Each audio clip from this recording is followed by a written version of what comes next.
Okay, सारा रंग बच्चे सारे रंग जाने समझे, ये सब चाहते हैं, लेकिन चीटिंग का रंग नहीं होना चाहिए। और उस चीटिंग के रंग के पीछे जब पुलिस की जानकारियां हो तो बहुत महत्वपूर्ण है। इसलिए इसको धार्मिक एंगल से ज्यादा बच्चों को और पेरेंट्स को अलर्ट रहना चाहिए।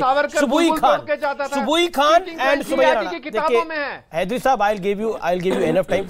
सुबुई खान, आज आप मेरे कार्यक्रम में, आप सुप्रीम कोर्ट की वकील भी हैं, बड़ी सोशल वर्कर भी हैं, लेकिन मैं आज आपसे बतौर मां एक सवाल पूछना चाहता हूं। और मैं जब इसके ऊपर रिसर्च कर रहा था तो मुझे पता लगा कि इस पूरे गेम में उन्हीं बच्चों को टारगेट किया जाता है जो नाबालिग होते हैं और दूसरों को टारगेट नहीं किया जाता।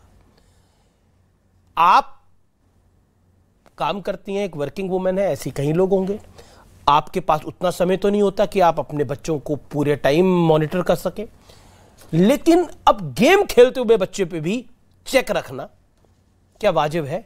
जी जी अमीश, देखिए, जो लोग भी मुझे सुनते हैं आपके चैनल के माध्यम से भी, मैं कई सालों से ये बात बार बार कहती आई हूं कि इस्लामिक स्टेट का एजेंडा चलाने वाले लोगों के लिए बच्चे एक सॉफ्ट टारगेट होते हैं। मुसलमान बच्चों में भी ये वही फियर साइकोसिस क्रिएट करते हैं। अभी माजिद हैदरी साहब प्यार, इश्क और मोहब्बत की बात कर रहे थे, लेकिन सबसे पहले मुसलमान बच्चे को अलगाववाद यही लोग पढ़ाते हैं कि तुम्हारी भाषा, तुम्हारी भूषा, तुम्हारा भोजन, भवन, भेषज, भजन सब अलग है, काफिर का अलग है और तुम्हारा अलग है। मुसलमान बच्चे के दिमाग में बचपन से अलगाववाद का जहर ये लोग भरते हैं। ऐसे ही एक हिंदू बच्चा गेम खेल रहा है, वो एक मासूम फॉर्मेटिव ईयर्स में आप उसको ये सिखा रहे हैं कि कुरान पढ़ोगे तो ही जीतोगे, नमाज पढ़ोगे तो ही जीतोगे।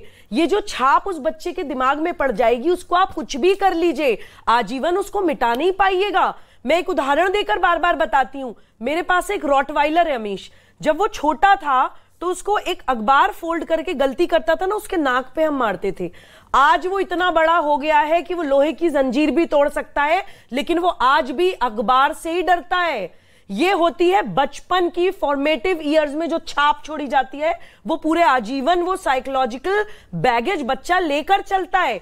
अभी शादाब जी ने कहा कि आईसिस, अलकायदा, लश्कर तौयबा जैसे संगठन ये काम कर रहे हैं, हम उनके खिलाफ हैं।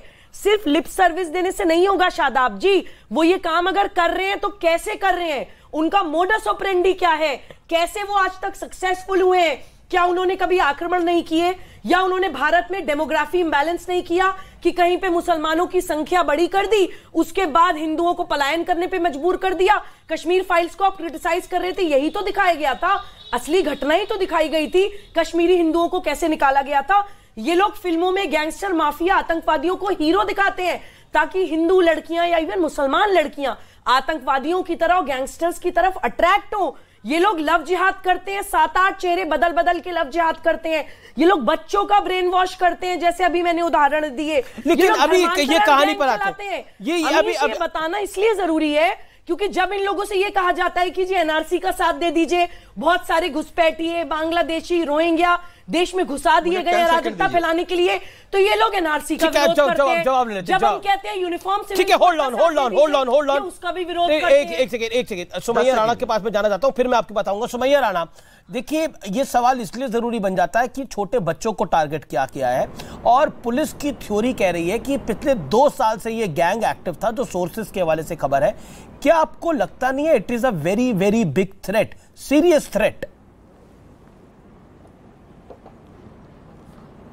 सुमैया जी।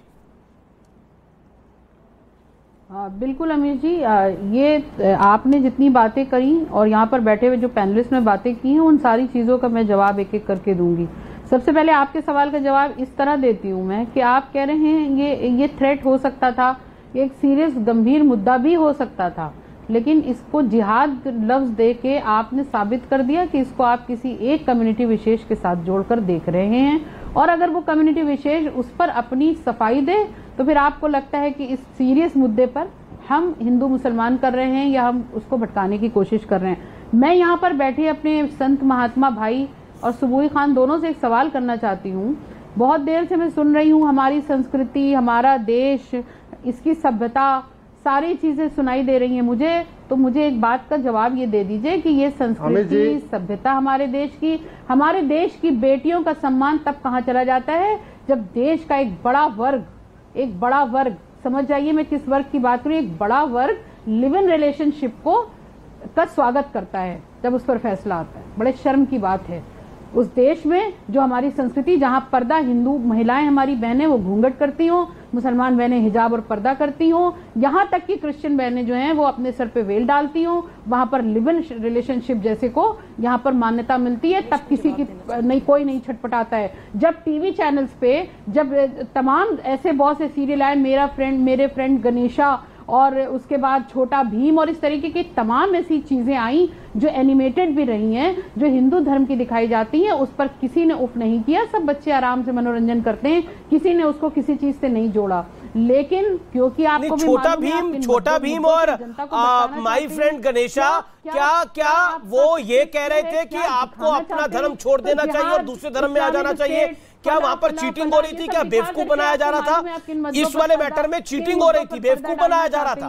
किन मुद्दों पर पर्दा डल रहा है इन सारी चीजों से जी आपको भी अच्छी तरीके से मालूम है। ठीक है जी, अश्विनी उपाध्याय भी कुछ कहना चाहते हैं, पहले सुमैया आप बोल लीजिए 30 सेकंड। सुमैया जी विषय पर सुमैया जी आपके बहुत अच्छा आपने क्वेश्चन रेस किया, मैं उसका जवाब देना चाहती हूँ। कौन मना करता है? जो रियल हीरोज हैं, जो असली हीरो हैं, हजरत अली के ऊपर आप बनाइए डॉक्यूमेंट्री, सब बच्चे देखे, मुसलमान भी देखे, हिंदू भी देखे। जो हीरोज हैं, जिन लोगों का चरित्र बच्चों को आत्मसात करना चाहिए, उनके ऊपर डॉक्यूमेंट्रीज बननी चाहिए। माय फ्रेंड गणेशा अगर कार्टून बनी बच्चों को दिखाने के लिए, तो कितने हिंदू संगठन बैठे हैं मुसलमान बच्चों का धर्मांतरण कराने के लिए?